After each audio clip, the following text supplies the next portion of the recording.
नमस्कार स्टूडेंट्स, स्वागत है आपका अपने यूट्यूब चैनल डुगू कोचिंग सेंटर में।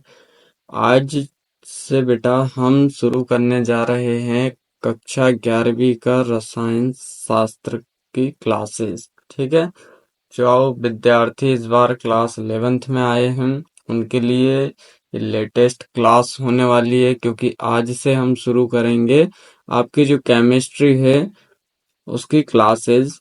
ठीक है, तो आपको घबराने की बिल्कुल जरूरत नहीं है कि यार हम नई क्लास में आए हैं अब क्या होगा। जिन स्टूडेंट ने पीसीएम पीसीबी लिया है तो वो बिल्कुल भी ना घबराएं कि आगे क्या होगा। ठीक है, आगे जो भी होगा अच्छा होगा। और आपने कोई सा भी सब्जेक्ट लिया है, मान लीजिए आर्ट्स लिया, कॉमर्स लिया है, पीसीएम पीसीबी लिया है, तो आपको घबराने की जरूरत नहीं है, क्योंकि आपके साथ डिग्गू कोचिंग सेंटर की टीम हमेशा बनी रहेगी। ठीक है, और आपने अभी तक हमारे यूट्यूब चैनल @डुगू कोचिंग सेंटर को सब्सक्राइब नहीं किया है तो कृपया आप सब्सक्राइब कर लीजिएगा, जिससे कि हमारी आने वाली हर वीडियो की नोटिफिकेशन आपके पास सबसे पहले पहुंचे। और यदि आपने हमारे एप्लीकेशन, ठीक है, आपकी जानकारी के लिए बता देता हूं कि हमारी एक एप्लीकेशन है, डुगू कोचिंग सेंटर के नाम से ही ऐप है, जिसपे कि सारी क्लासेस के मटेरियल डले हुए हैं। ठीक है, उस पे आप यदि कोर्स परचेस करना चाहते हैं तो आप वह भी कर सकते हैं। आपको एकदम इजी तरीके से सारी क्लासेस के क्लास जो है वहाँ पे मिल जाएंगी। ठीक है, वहाँ पे सभी कोर्सेज जो हैं अवेलेबल हैं, तो आप वहाँ पे जाके एक बार विजिट जरूर कीजिए, जिससे कि आपको लगेगा कि हाँ यार पढ़ाई में दम है। ठीक है, तो आप वहाँ ऐप को डाउनलोड कर लीजिएगा। बेटा आज की जो क्लास है उसमें मैं आपको पूरा सिलेबस बताने वाला हूँ केमिस्ट्री का, कि आपको केमिस्ट्री में कौन कौन से चैप्टर पढ़ने रहेंगे और उन चैप्टर्स के अंदर ऐसे कौन कौन से टॉपिक्स हैं जो आपको पढ़ने रहेंगे। 10th में और 9th में आप साइंस पढ़ के आए होंगे। ठीक है, उम्मीद करता हूँ कि आप जो साइंस पढ़ के आए हैं वो आपने अच्छे से पढ़ी होगी। अच्छे से पढ़ने का मतलब है कि आपने पढ़ाई में बिल्कुल भी मक्कारी नहीं की होगी। आपने जो भी पढ़ा होगा वो मन लगा के पढ़ा होगा, क्योंकि वहां से बहुत सारे कॉन्सेप्ट ऐसे हैं इसमें जो कि आपने 9th और 10th में यदि अच्छे से पढ़े होंगे तो यहाँ पे आपको इजीली बन जाएंगे। और कुछ टॉपिक तो ऐसे हैं कि जिनको आप पहली बार ही पढ़ेंगे, है ना। तो जो टॉपिक ऐसे हैं कि जिनको पहली बार पढ़ना है उनमें आपको घबराना नहीं है, हम आपके साथ बने रहेंगे और उम्मीद करेंगे के साथ कोशिश भी करेंगे कि आपको बहुत ही इजी तरीके से हम समझा पाएं। और आपको 11th क्लास में जो है किसी भी सब्जेक्ट में यदि परेशानी आती है तो आप कमेंट करके हमें बता सकते हैं। ठीक है, तो हम उसका सॉल्यूशन निकालने की कोशिश करेंगे। और जिस प्रकार से आप सभी ने कक्षा 8वीं 9वीं 10वीं में हमारा सहयोग किया है, उम्मीद करता हूँ आगे भी आप ऐसे ही हमारे साथ बने रहेंगे। ठीक है, चलो बेटा शुरू करते हैं आज की क्लास। और एक चीज का ध्यान रखना कि ये जो क्लास है, आज की ये जो क्लास है बेटा, हिंदी और इंग्लिश दोनों मीडियम के स्टूडेंट्स के लिए होने वाली है, जिसमें मैं आपको हिंदी में भी बताऊंगा और इंग्लिश में भी बताऊंगा। तो पहले हम विषय सूची देख लेते हैं, मतलब आपको कौन कौन से जो है चैप्टर पढ़ने रहेंगे। उसके बाद मैं आपको बताऊंगा कि इन चैप्टर के अंदर ऐसे कौन से टॉपिक्स हैं जो आपको पढ़ने रहेंगे। उनमें से ये भी बताऊंगा कि आपको कौन सा टॉपिक नहीं पढ़ना है जो कि एग्जाम में नहीं आता है ना, और कौन सा टॉपिक जो है इम्पोर्टेंट है। तो सभी तरीके से मैं आपको बताऊंगा कि आपको क्या पढ़ना है क्या नहीं पढ़ना है, और साथ साथ आपको हर चैप्टर के मैं आपको जो है नोट्स भी प्रोवाइड करवाऊंगा, और जो आपके ऑब्जेक्टिव टाइप क्वेश्चंस आते हैं, ठीक है, जिनको हिंदी में वस्तुनिष्ठ प्रश्न बोला जाता है, वो भी आपके लिए हम लेकर आएंगे। तो आप जो है लास्ट तक हमारे साथ बने रहिएगा, जिससे कि आपको बहुत ही फायदा होने वाला है। ठीक है, क्योंकि बहुत से बच्चे बेटा ये करते हैं कि एक क्लास देखते हैं और उनको यदि समझ नहीं आता है तो वो स्किप मार देते हैं। लेकिन एक क्लास जो है आपका डिसाइड नहीं करेगा कि आपको पहली क्लास में समझ में आ रहा है कि नहीं आ रहा है। उसके लिए आपको कम से कम 6-7 क्लास तो अटेंड करनी पड़ेगी, क्योंकि कोई भी सब्जेक्ट हो, जैसे कि आप अभी मान लीजिए 11th में आए हैं, आपके लिए केमिस्ट्री एकदम नया नया सब्जेक्ट है ना। मतलब वैसा है तो पुराना साइंस में आप पढ़ के आए हैं, लेकिन उसमें भी बहुत सारे चैप्टर ऐसे हैं जिनके बारे में आपने नहीं पढ़ा है। तो उसके लिए आपको जो है ज्यादातर क्लासेस अटेंड करनी पड़ेंगी, और ऐसा भी नहीं है कि आप स्किप मार मार के अटेंड करो, है ना। तो जो जो भी पढ़ाऊंगा मैं आपको एकदम बेसिक से पढ़ाऊंगा। ठीक है, पहले पूरा बेसिक क्लियर करेंगे, उसके बाद हम आगे बढ़ेंगे। चलो तो शुरू करते हैं बेटा। देखिए, इसमें सबसे पहला चैप्टर आता है आपका रसायन विज्ञान की कुछ मूल अवधारणाएं। क्या है? रसायन विज्ञान की कुछ मूल अवधारणाएं। इसको इंग्लिश में बोला जाता है सम बेसिस कॉन्सेप्ट्स ऑफ केमिस्ट्री। उसके बाद दूसरा चैप्टर है आपका परमाणु की संरचना, स्ट्रक्चर ऑफ एटॉम।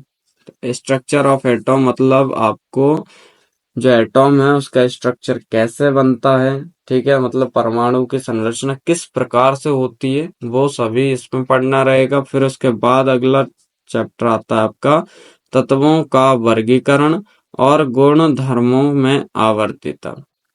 इसको इंग्लिश में देखें तो ये होगा classification of elements and periodicity in properties. ठीक है, अगला चैप्टर आता है आपका रासायनिक आबंधन एवं आणविक संरचना, chemical bonding and molecular structure. फिर है ऊष्मा गतिकी, थर्मोडायनेमिक्स। ठीक है, ये चैप्टर होगा आपका। ठीक है, ये मत सोचना बेटा कि मैं आपको ऐसे ही बता के छोड़ दूंगा, नहीं, अभी इसके बाद इनके टॉपिक के बारे में डिस्कस करेंगे कि ऐसे कौन कौन से टॉपिक हैं जो आपको पढ़ने रहेंगे। ठीक है, चलो उसके बाद आती है साम्यावस्था, इक्विलिब्रियम।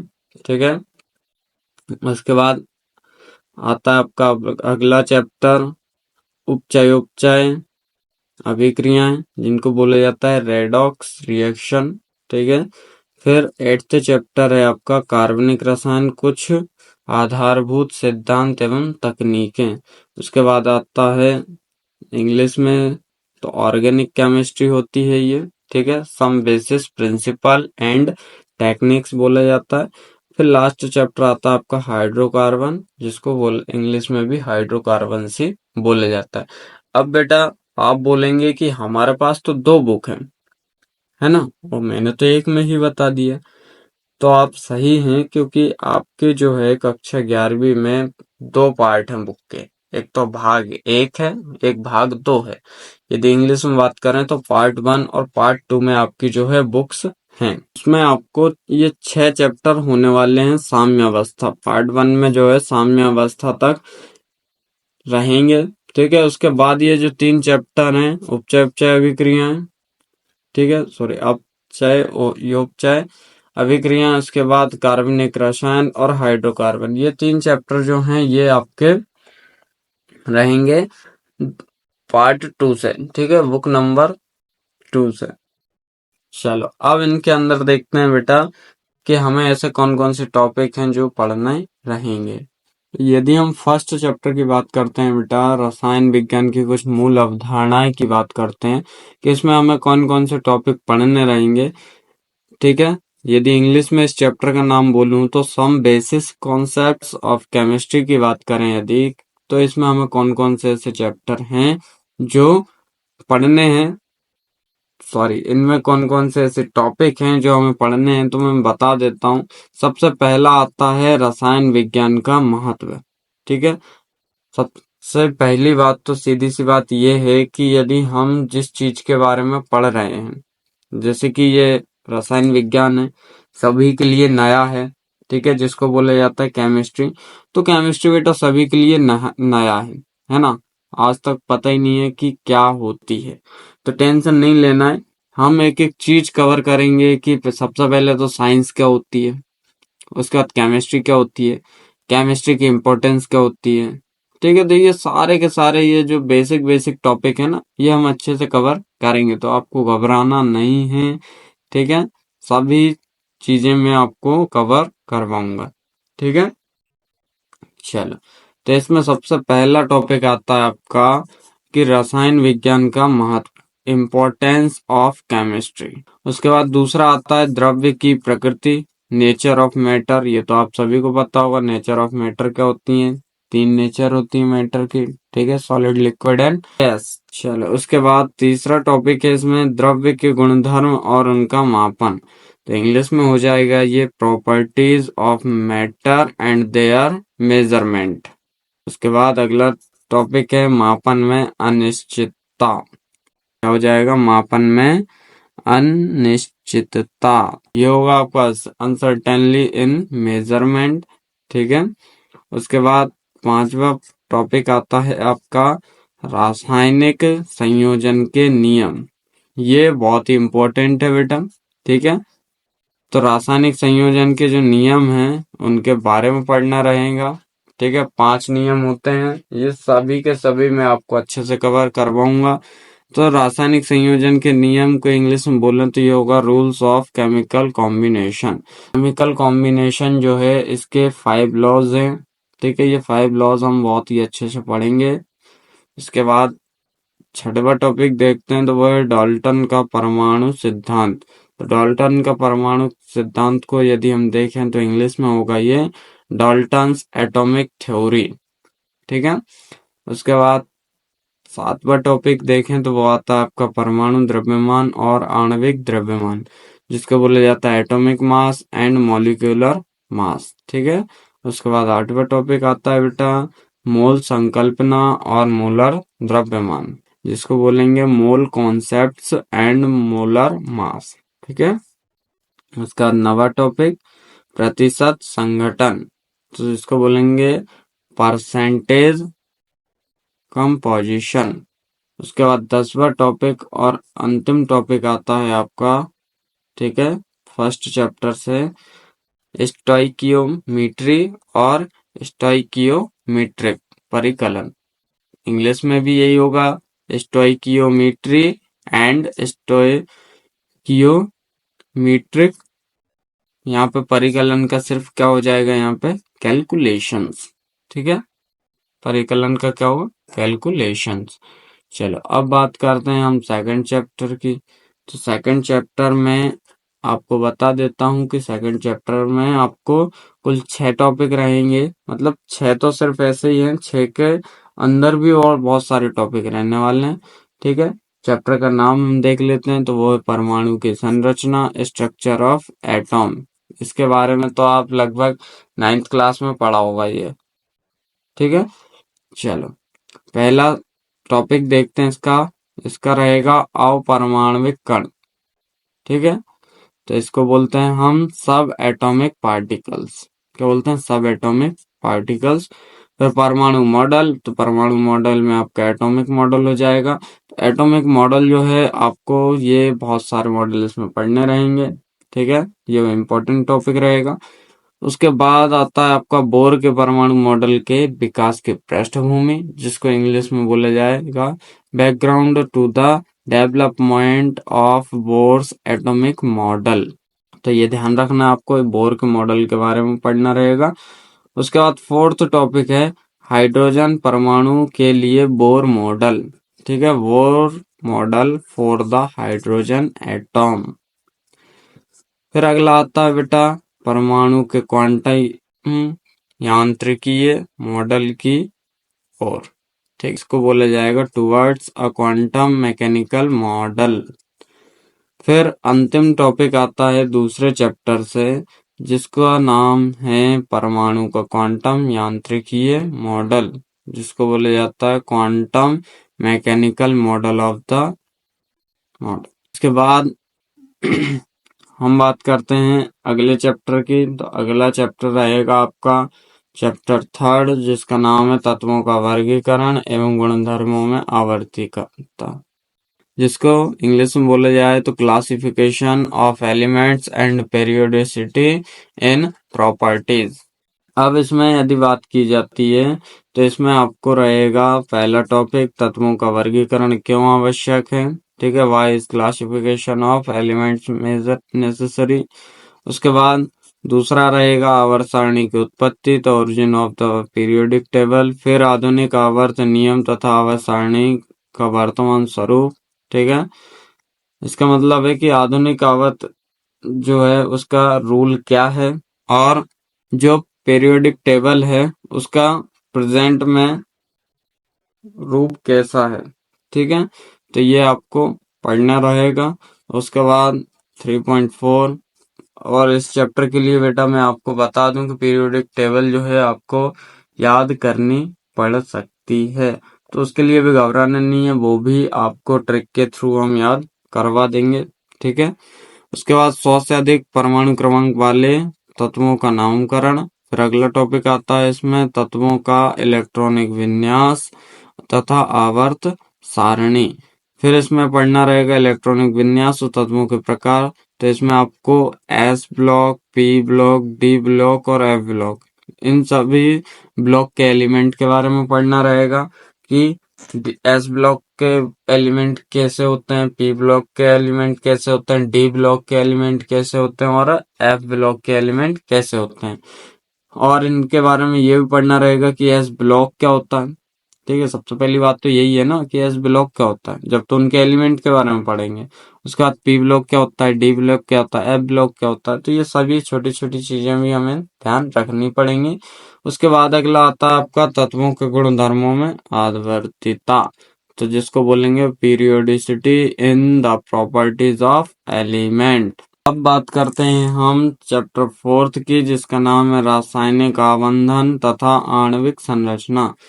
तो इसका इंग्लिश में हो जाएगा बेटा chemical bonding and molecular structure. तो इस चैप्टर में आपको पूरा केमिकल बॉन्डिंग के बारे में पढ़ना है और जो मॉलिक्यूलर होते हैं उसका स्ट्रक्चर, ये दोनों टॉपिक ही इसमें आपको पढ़ने रहेंगे। मतलब दोनों टॉपिक के बारे में, एक तो केमिकल बॉन्डिंग क्या है और मॉलिक्यूलर स्ट्रक्चर क्या है, ये टॉपिक आपको इसमें पढ़ने रहेंगे, ठीक है। अब इन टॉपिक के अंदर भी बहुत सारे टॉपिक आते हैं, जैसे पहला है कि रासायनिक आबंधन की कॉसेल लुईस अवधारणा, तो ये इंग्लिश में हो जाएगा Kossel Lewis concept of chemical bonding, ठीक है।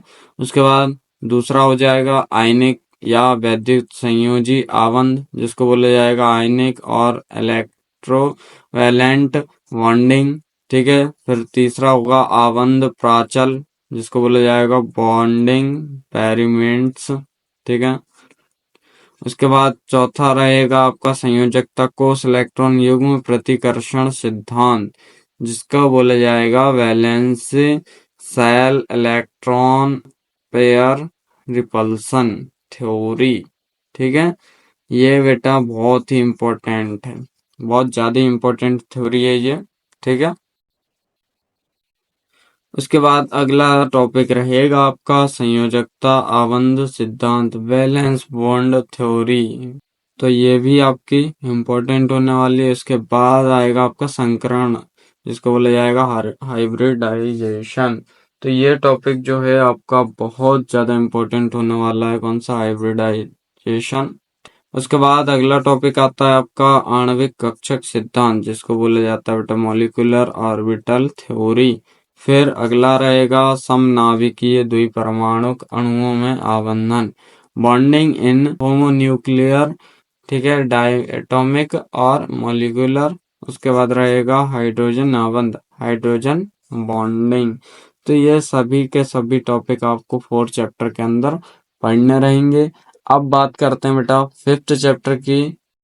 5th चैप्टर में आपको ऊष्मागति की रहेगा, बोला जाएगा थर्मोडायनेमिक्स।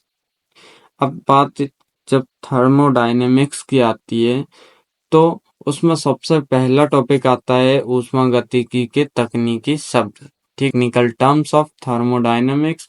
तो थर्मोडायनेमिक्स की जो टेक्निकल टर्म्स हैं वो क्या क्या रहेंगी, और उसके बाद आता है उसके अनुप्रयोग। ठीक है, एप्लीकेशन तो थर्मोडायनेमिक्स जो है उसके क्या क्या एप्लीकेशन होंगी ये पढ़ना रहेगा।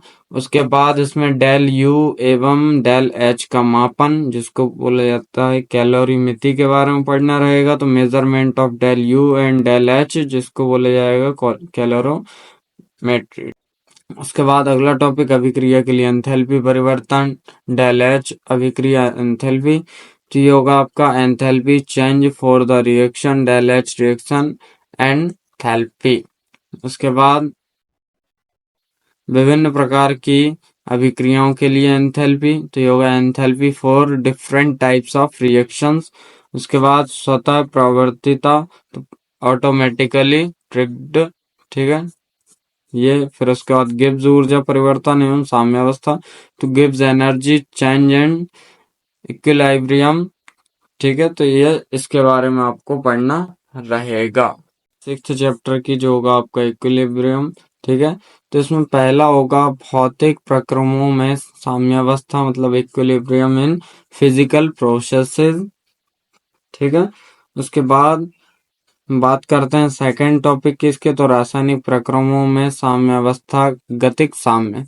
ठीक है, तो इक्विलिब्रियम, काइनेटिक इक्विलिब्रियम इन केमिकल प्रोसेसेस। उसके बाद अगला रहेगा रासायनिक साम्यावस्था का नियम तथा साम्यावस्था स्थिरांक, तो law of chemical equilibrium and equilibrium constant. उसके बाद अगला टॉपिक समांग साम्यावस्था, मतलब होमोजीनियस इक्विलिब्रियम। उसके बाद विषमांग साम्यावस्था, हेट्रोजीनियस इक्विलिब्रियम। ठीक है, उसके बाद अगला साम्यावस्था स्थिरांक के अनुप्रयोग, the applications of equilibrium constant. उसके बाद इसमें रहेगा आपका साम्यावस्था स्थिरांक के अभिक्रिया भागफल Q तथा गिब्स ऊर्जा G में संबंध।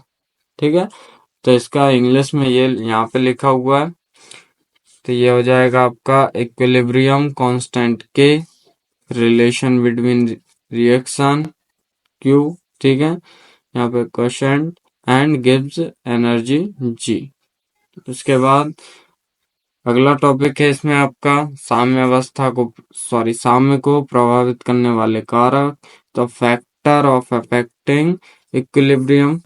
ठीक है, उसके बाद विलयन में आयनिक साम्यावस्था, तो आयनिक इक्विलिब्रियम इन सॉल्यूशन। फिर अम्ल क्षारक तथा या फिर एवं लवण, तो एसिड्स बेसेस एंड सॉल्ट्स। के बाद बात करते हैं आगे, तो अम्लों एवं क्षारकों का आयनन। ठीक है, तो ये हो जाएगा आपका ionization of acid and bases. फिर अगला है वेफर विलयन, तो इसका हो जाएगा वेफर सॉल्यूशन। फिर अगली बात करते हैं, तो ये हो जाएगा अल्प विलेय लवणों की विलेयता साम्यावस्था, इसका इंग्लिश में हो जाएगा solubility equilibrium of Sprüngli solubility salts. अब बात करते हैं बेटा आपके सेवंथ चैप्टर की, तो ये हो जाएगा अपचयोपचय अभिक्रियाएं जिसको बोला जाता है रेडॉक्स रिएक्शंस। ठीक है, तो इसमें पहला टॉपिक हो जाएगा अपचयोपचय अभिक्रियाएं, मतलब रेडॉक्स रिएक्शंस आखिर होती क्या हैं। फिर आता है दूसरा कि इलेक्ट्रॉन स्थानांतरण अभिक्रियाओं के रूप में अपचयोपचय अभिक्रियाएं, तो जो इंग्लिश में होगा redox reactions as electron transfer reaction. ठीक है, फिर तीसरा टॉपिक ऑक्सीकरण संख्या, तो जिसको बोला जाएगा ऑक्सीडेशन नंबर। फिर अगला टॉपिक अपचय उपचय अभिक्रियाएं तथा इलेक्ट्रोड प्रक्रम, तो ये हो जाएगा reduction reactions and electrode processes. तो इस चैप्टर में आपको ये चार टॉपिक हैं और चार टॉपिक के अंदर भी और सारे टॉपिक आने वाले हैं।